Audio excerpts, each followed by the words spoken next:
আমার নাম মার্কোস চাকো। আমার জন্ম একটা সুখী পরিবারে হয়েছিল। আমার মা বাবা চাইতেন যে আমি চার্চে অ্যাক্টিভ থাকি আর আর চার্চের বিষয় মনোযোগী হই, কিন্তু আমার মনে হয়েছিল যে চার্চের এইসব ব্যাপার অত মহত্বপূর্ণ নয়। চার্চের ব্যাপারে আমি একদম মনোযোগী ছিলাম না। যখন আমার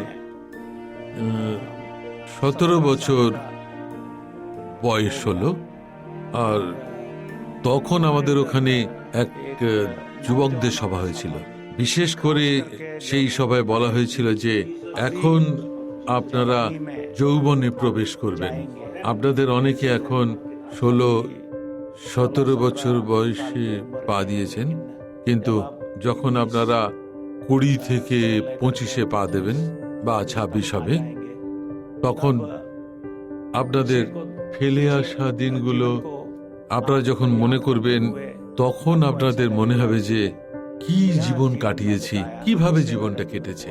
প্রচারক ওই সভায় একটা আমন্ত্রণ জানিয়েছিলেন আর আমাদের বলতে থাকেন, আপনাদের মধ্যে কেউ যদি প্রভুর সেবার কাজে নিজেকে সমর্পণ করতে চান, তাহলে আজ প্রভুর জন্য প্রথম আপনারা জীবন সমর্পণ করুন। তারপর প্রভুকে বলুন যে আমি আপনার সেবায় নিজেকে সমর্পণ করতে চাই। তো সেই সময় পরমেশ্বর আপনাদের অবশ্যই সাহায্য করবেন। সেটা শুনেই আমি আমার মাথা নত করেছিলাম, প্রভুর সামনে প্রার্থনা করেছিলাম।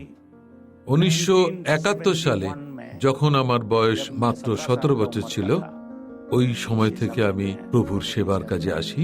1974-এ আমি উত্তরপ্রদেশে এলাম, আর ওখানে গিয়ে লখনৌ আর তার আশপাশে প্রভুর বিষয় প্রচার করলাম। বিশেষ করে খোলা ময়দানে যখন আমরা ওনার বাণী প্রচার করতাম, দুই একটা গান যখন আমি অন্য ভাষায় শুনলাম, আমার মনে হলো যে এগুলো তো আমি হিন্দি ভাষায় ট্রান্সলেট করতে পারি। আর তার পরের দিন থেকে আমি যারা হিন্দি লিখতে পড়তে পারে তাদের সাথে নিয়ে আমি ট্রান্সলেটও করতে থাকি। তার মধ্যে থেকে কিছু গান খুবই পপুলার হয়েছিল। একটা গান ছিল জয় জয় প্রভু যিশু, সেটা এখন সকলেই খুব পছন্দ করে, এবং যখন আমরা খোলা ময়দানে প্রোগ্রাম করি তখন আমরা এই গানটি গাই। সেই গানটি আমরা কন্নড় ভাষা থেকে হিন্দি ভাষায় ট্রান্সলেট করেছিলাম। হালেলুয়া স্তুতি গাই হাম, এই গানটি আমরা 70 সালে সেই সময় ট্রান্সলেট করি। আর উত্তর ভারতের প্রচার করার সময় এটাই ভেবেছিলাম যে সম্পূর্ণ জীবন প্রভুর উদ্দেশ্যে নিবেদন করব, আর কিছু পরিবারের ব্যাপারে কিছু ভাবা বা চিন্তা করা হয়তো ঠিক হবে না। কিন্তু প্রভু আমার জীবনে হঠাৎই এক পার্টনারকে আমার সাথে পরিচয় করালেন, আমার জীবন সঙ্গিনী। আমার বয়স তখন 32 বছর। উনি অনেক কিছু করেছেন, প্রভু আমাদের অনেক সহায়তা করেছেন। বিশেষ করে আমার বাচ্চাদের সম্পর্কে যখন আমি কিছু বলতে চাই, আমি আর আমার পত্নী গর্বের সাথে এটা বলতে পারি যে প্রভু আমাদের অনেক সাহায্য করেছেন। বিশেষ করে আমার মেয়ে, যে এখন একজন ডাক্তার, আরও খ্রিস্টান মেডিকেল কলেজ ভেলোরে অ্যাসিস্ট্যান্ট প্রফেসর, আর আমাদের ছেলে ঈশ্বরের কৃপায় ও এখন অনেক উন্নতি করেছে। বিশেষ করে মিউজিকে ও গ্র্যাজুয়েশন করেছে।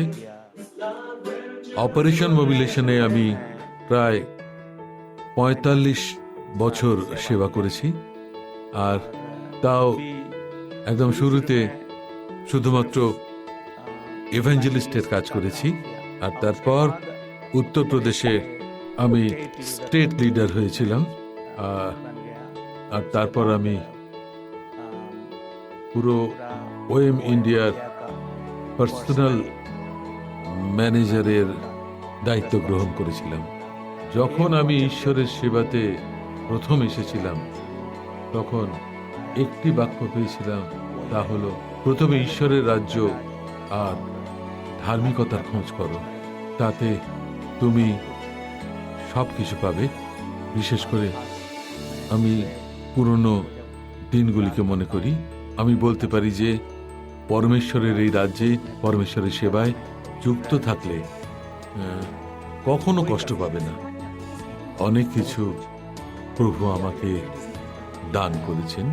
Count your blessing, name them one by one, and it will surprise you as you go along in life. Exactly আমি বলতে চাই, ঈশ্বরের দয়ায় আমি অনেক কিছু পেয়েছি। তিনি আমাদের অনেক কিছু দিয়েছেন, আর সেই জন্য আমি প্রভু যিশুকে ধন্যবাদ জানাতে চাই।